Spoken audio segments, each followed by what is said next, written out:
நீ தீபாவளிக்கு மட்டும் குடிக்கிறவனோ, இல்லை தீபாவளிக்கு மட்டும் லீவ் விட்டுட்டு மற்ற நாள்லாம் குடிக்கிறவனோ, இல்லை நான் 6% ஆல்கஹால் சாப்பிட்றேனோ, இல்லை 60% ஆல்கஹால் சாப்பிட்றேனோ, இல்லை நான் ஒயின் ஷாம்பைன் அடிக்கிறேன், பீர் அடிக்கிறேன், இந்த எந்த வேறுபாடை பற்றியும் கவலை இல்லை. மது ஏதாவது ஒரு காரணத்தில் ஏதாவது ஒரு அளவில் உன் உடம்பில் போச்சுன்னா, உன்னுடைய மரபணுக்கு ஒரு சசப்டபிலிட்டி இருந்ததுன்னா கண்டிப்பாக உனக்கு ஈரல் சுருக்க நோய் வருவதற்கான வாய்ப்பு இருக்கிறது அப்படின்னு சொல்லிட்டாங்க. அது அளவை பொறுத்தோ, என்னைக்கோ சாப்பிட்றது, இன்னைக்கு சாப்பிட்றது, அந்த சரக்கு இந்த சரக்கு இதெல்லாம் கிடையாது. நண்பர்களே, நமக்கு முன்னால் மதுவை எப்படியாவது ஏற்றுக்கொள்ள வைக்கக்கூடிய மனநிலைக்கு பெருவாரியான மக்கள் முயன்று கொண்டிருக்கிறார்கள். குறிப்பாக ஊடகங்களும் திரைக்கலைஞர்களும். இதை சாப்பிட்டாதான் சந்தோஷமா இருக்க முடியும், இதை சாப்பிட்டாதான் அழ முடியும், இதை சாப்பிட்டாதான் புரண்டு புரண்டு குப்புறப்படுத்த அழ முடியும், இதுதான் மகிழ்ச்சியினுடைய அடையாளம், இதுதான் கொண்டாட்டத்தினுடைய உற்சவம், இதை குடித்தால் தான் உன் காதலி உன்னை திரும்பி பார்ப்பாள்னு திரும்ப திரும்ப திரும்ப பெரும் கலைஞர்கள் சொல்லிக் கொண்டே இருக்காங்க. அத்தனையும் வணிகத்திற்கான அடித்தளம்.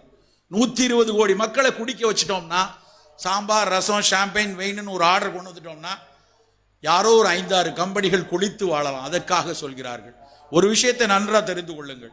ஒருவேளை எனக்கு ஒரு இதய நோய் வந்துருச்சு, ஒரு இதயத்தில் மாரடைப்புனா, இன்றைக்கு ஒரு 1.5 லட்சம் ரூபாய் 2 லட்சம் ரூபாய் செலவு பண்ணி ஒரு பைபாஸோ இல்லைன்னா ஒரு ஏஞ்சியோ ஸ்டென்டிங்கோ பண்ணனா, அதற்கப்புறம் நான் கட்டுப்பாடான ஒரு வாழ்க்கையும் உணவும் எடுத்துக்கொண்டா 15 வருஷத்துக்கு எனக்கு எந்த பிரச்சனையும் கண்டிப்பாக வராதுன்னு சொல்ல முடியும்.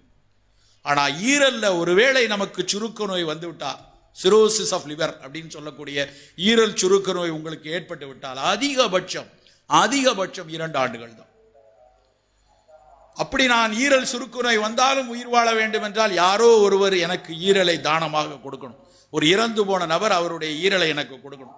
கொடுத்தா மட்டும் பத்தாது, அதோடு 48 லட்சம் ரூபாய் இன்றைய அளவில் 48 லட்சம் ரூபாய் பணம் இருந்ததுன்னா, ஒரு கெடாவர்லேருந்து லிவர் கிடைச்சதுன்னா டிரான்ஸ்பிளான்ட் பண்ணிக்கலாம்.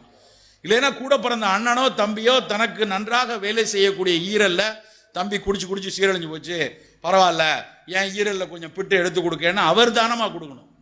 அவர் ஒரு இட்லியவே பிட்டு தருவாரான்னு கொஞ்சம் யோசிச்சு பாருங்க. ஈரலை பிட்டு தருவானா? இப்படி செய்தால் மட்டும்தான் நண்பர்களே 15% நம் உயிர் வாழ முடியும். ரொம்ப ரொம்ப எச்சரிக்கையாக இருக்க வேண்டிய காலம். நாம் குடிக்காமல் இருந்தால்தான் நம் குழந்தைகள் குடிக்காமல் இருக்கும். நாம் வீட்டில் நான் என்னைக்கோ ஆஃபீஸில் எனக்கு ஒரு பார்ட்டி, எனக்கு ஒரு முக்கியமான வியாபாரத்திற்காக நான் போய் குடிக்கிறேன்னு ஏதாவது ஒரு பொய்யான காரணத்தை சொல்லிவிட்டு என் குழந்தை குடிக்கக்கூடாது என்று பேசுவது முட்டாள்தனம். முழுக்க முழுக்க நாம் அடையாளமாக இருக்க வேண்டும்.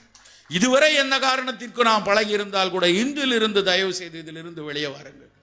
ஏனென்றால் எங்கோ வெளிநாட்டில் எவனோ குடிக்கிறான், அதனால ஒரு நோய் வந்ததுன்னா அவனை பாதுகாக்க அவனுக்கு அரசு இருக்கிறது, குடும்பம் இருக்கிறது, பணம் இருக்கிறது. இங்கு அத்தனையும் போய் இங்கே நாம் ஒரு நோய் கூட்டத்தில் சிக்கி கொண்டால் மொத்த சமுதாயத்திற்கும் மொத்த சமூகத்திற்கும் எத்தனை மிக முக்கியமான மனிதர்களை நாம் குடியினால் இழந்திருக்கிறோம் என்று நான் சொல்ல வேண்டியதில்லை, உங்களுக்கு தெரியும். அவசியமா என்று யோசித்து பாருங்கள். அது தவிர புகை எந்த அளவுக்கு புற்றுநோய்க்கு காரணமோ அதே அளவுக்கு புகையில் இருக்கக்கூடிய நிக்கோட்டின் எப்படி மருத்துவத்தில் பிரித்து வைத்திருக்கப்படுகிறார்களோ அதே இடத்தில் தான் எத்தனாலும் இருக்கிறது. சொல்ல போனால் அகர வரிசையில் எத்தனால் தான் முதல்ல இருக்கு, அதுக்கப்புறம் தான் நிக்கோட்டின் இருக்கு. ஆனால் யாரும் எத்தனாலை பற்றி பேசுவதில்லை. புகை உன்னை கொல்லும் என்று போடக்கூடியவர்கள் மது உன்னை கொல்லும் என்று போடுவதில்லை. ஏனென்றால் அதுக்கு பின்னாடி இருக்கக்கூடிய வணிகம். நண்பர்களே, எப்படி நாம் பீஸா வேண்டாம், பர்கர் வேண்டாம், நூடுல் வேண்டாம் சொல்றோமோ அதே மாதிரி மது வேண்டாம் என்று சொல்வதற்கும் தயங்கக்கூடாது. நன்றி, வணக்கம்.